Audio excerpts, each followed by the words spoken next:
Hey kid, don't ever let them get inside your head. They'll tell you what to do in life instead of everything you know that you could get. Don't let them guide your life towards regret. Morning mga master, mga boss mapagmahal. Isa na namang araw ng panibagong fishing adventure natin. Di kita mo nga ako, no? Yun, bali, nandito tayo sa barangay Talaw-Talaw ngayon. Magsimula tayo sa pinakadulo. Hahanap tayo ng iispatan natin. Nakapak tayong gamit dito. Siyempre may dala rin tayong sandata. Magpipishing tayo sa iispatan natin. Lalampasan lang natin itong mga kabahayan na to. Siguro naman meron na tong spot. Saan tayo magsasabit. A few moments later. Yan mga boss, update lang tayo. Bali, nandito na tayo sa Talaw-Talaw to Silangang Mayaw Road.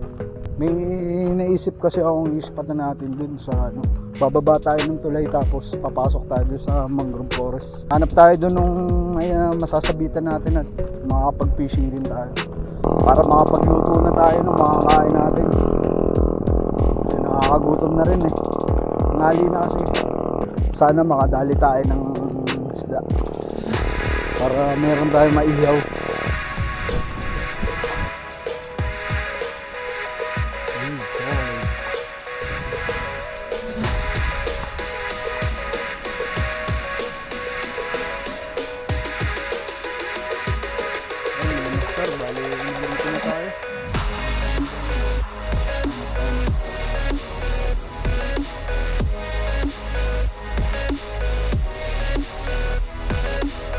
Masukal dito. Dito na lang ba tayo? Ilabas ko na yung mga gagamitin natin. Tapos yung hindi naman natin gagamitin pa, inuwan ko na dito sa loob ng bag. Ayan, sabit lang natin dito. Set up muna tayo ng hammock natin para meron tayong malagyan ng gamit. Yun, nice na mga boss, nakaset up na yung hammock natin. And diskarte muna tayo ng paglulutuan natin. Sumuha natin kung sakto lang ba yung taas nya. Sakto lang dapat nya. And mga master, bali tinawagan natin si Tatay Sendong. Sinabi natin na nandito tayo sa spot na to. So yun, papunta na siya dito. Hintayin na lang natin siya para makapag-explore tayo doon. Makahanap tayo ng maganda-gandang panggatong. Hirap dito eh, halos wala na rito. Ginagamit din kasi ng mga nagpipishing dito. Dito sila nagluluto. So yun mga boss, umambo na. Buti na lang nakapaggatong tayo. Ramen tsaka itlog. Masarap ngayon yan sa mga ganitong panahon. Ayun, unahin lang muna natin yung pagluluto ng pagkain. Lapit na maluto yung ating noodles, yung ating ramen. Kaso nga lang ang problema lang, wala tayong dalang kutsara. Paano natin masasabot? Ano? Lalagablab na yung apoy. Maya maya tayo maghahagis, masyado pa naman mahagap. Tsaka antabay tayo sa panahon. Pag lumakas itong ulan na to, liligpit tayo ng mabilis tapos pupunta tayo dun sa ilalim ng tulay. Yan mga master, luto na. Kaso wala tayong kutsara, palpak. Yan mga boss, buti na lang maparaan ng mga Pinoy.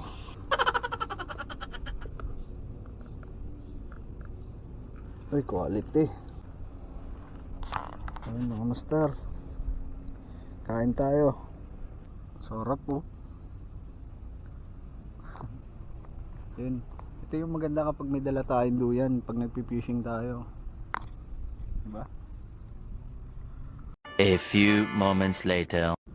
Hindi kita ma-add hanggat di mo ako na-accept. Yan mga master, wala pa si Tatay Sendong, pero may dumating tayong tropa, si Master Kent. Ayan, accept mo ako sa Facebook para ma-add kita sa club namin. Shoutout sa Fish on Big Fish. Yan, ito yung pahay niya, oh. Hipon. Hindi na daw siya bumibili ng hipon, siya na mismo yung nanguhuli bago siya mag-fishing. Ang dami pati ano.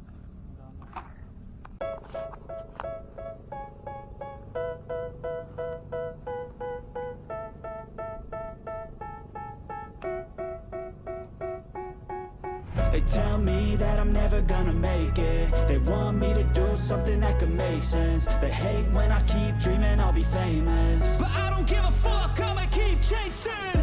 I got all this potential that's deep inside of me, but they hate when you're successful cause they try to be. They sit there being judgmental because you're trying things, and they just want you to settle and do the right thing. So get a good job, don't slack off. Wake up every morning, make a good impression on your boss.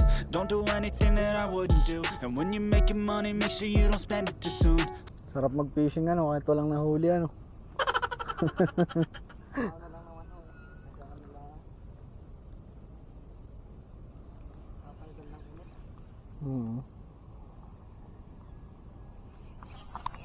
Ay, sayang. Pagod ako eh. Tapos pagdating ko pa dito, di ba't ano, nag-uulan. Walang panggatong, basa. Ako, sumabit.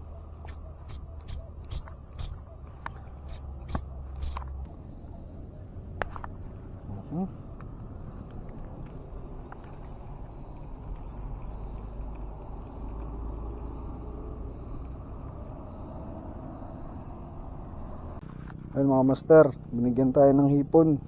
Testing natin.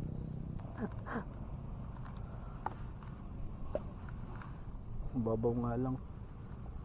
Pag sa gitna naman, makagos. Ayos na yan. Alam mo, tumabi yung lapo. Napagod.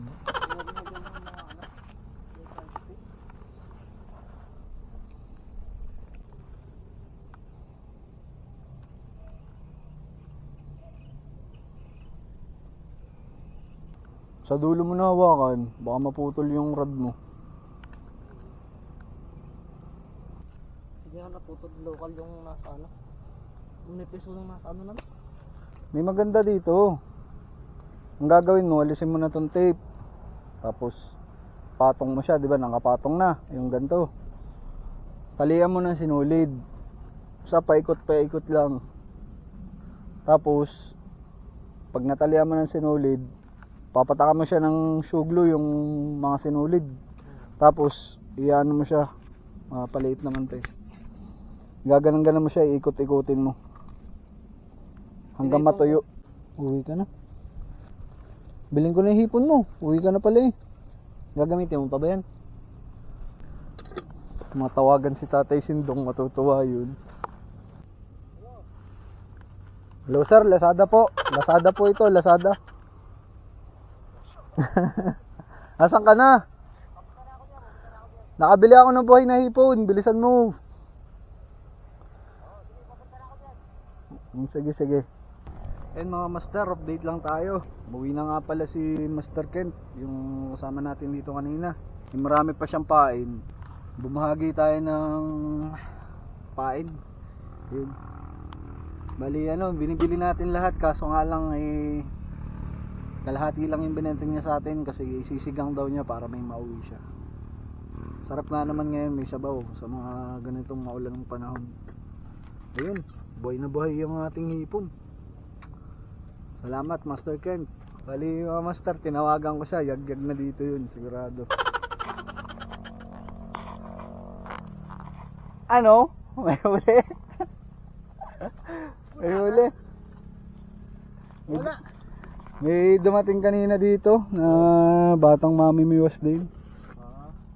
Ayun. Ito Ba, ayos ah. set up na. Ayun mga boss, salang ulit tayo. 6 hours later. Yan mga boss, update lang tayo. Andito kami ni Tatay Sindong sa sa ilalim ng tulay. Dito sa Barangay Talaw-Talaw. Hanggang ngayon, wala pa rin kaming huli. Wala pa rin kaming huli. Labo kasi yung ilog eh. Tatay Sindong. Ha? Get out! Ang gagawin natin? Kumakay na lang. 6:15 PM. Yun, nandito pa rin kami sa spot. A few moments later. Now Yan mga boss, nandito nga pala kami ngayon sa Seawall. Dito namin tinuloy yung fishing namin. Talagang hindi sumusuko si Tatay Sendong. Later. Yan mga boss, update lang tayo. Dito kami nagtapos sa Seawall. So ayun, dito na natin tatapusin yung video natin. Shoutout sa fish